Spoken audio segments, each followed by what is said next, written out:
VC Kadangan. Dahil pinalampas kan saro sa mga job seeker na si Romelyn, 27 anyos kan Javier Albay, ang oportunidad na makakuha ng trabaho sa piglatag na job fair kan Department of Labor and Employment kunya na aldaw na pigkondusir sa ground floor kan Ayala Mall sa siyudad kan Legazpi. Istorya niya, bilang sarong single parent, kinakaipuan niya na magdoble kayod para sa oro aldaw na pangkonsumo kan sa iyang pamilya. Kaya dinisideran niya ng gadan pagpartisipar sa aktibidad na kung saan dahil manasayaan sa iyang pagdayo asin pagpagal. Saro kaya siya sa mga masuswerteng hired on the spot. Para po sa akin, masabi ko sa Dole, maraming salamat kasi marami kayong ibinibigay na opportunity. Sigun kay Dole Bicol Director Imelda Gatino, 3,000 na bakanting trabaho ang pigbuksan sa pagtiripon kung saan pinagpartisiparan ini ng mga pribado asin pampublikong opisina sa rehiyon o total na 24 opisina. Sa ngayon, meron tayong 24 establishments na nandito with more than 3,000 vacancies.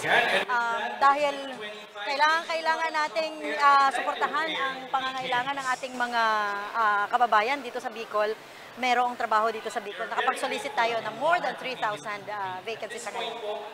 Nangenot man sa pagbubukas kan job fair sa Legazpi City Mayor Alfredo Pito Garbin Jr. Inumaw kan alkalde ang inisyatibang inikandole na dakula ng gadandarang kapakinabangan sa mga Legazpeño. Nakulao na pasalamat dahil hindi sa nagkakaigwa kita ang nationwide job fair.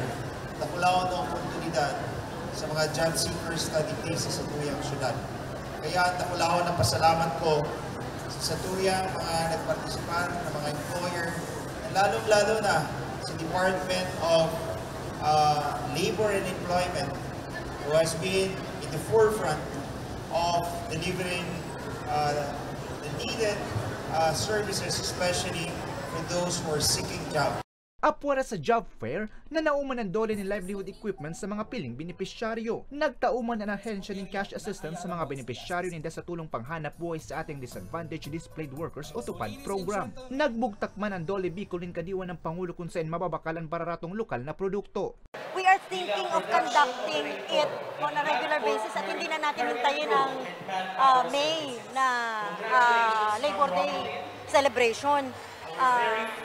Baka magkaroon tayo ng quarterly job fair na at iikot tayo sa ibang mga probinsya of this kind na mga activity. So titignan muna natin yung turnout nito. Mientras tanto, basado sa pinakahuring datos kan Philippine Statistics Authority Bicol, padagos ang paglangkaw kan employment rate sa Kabikulan kung saan 94.6% ang igwa ng mga trabaho. Para sa mga balatang tatak Bicol, Ariel Obea.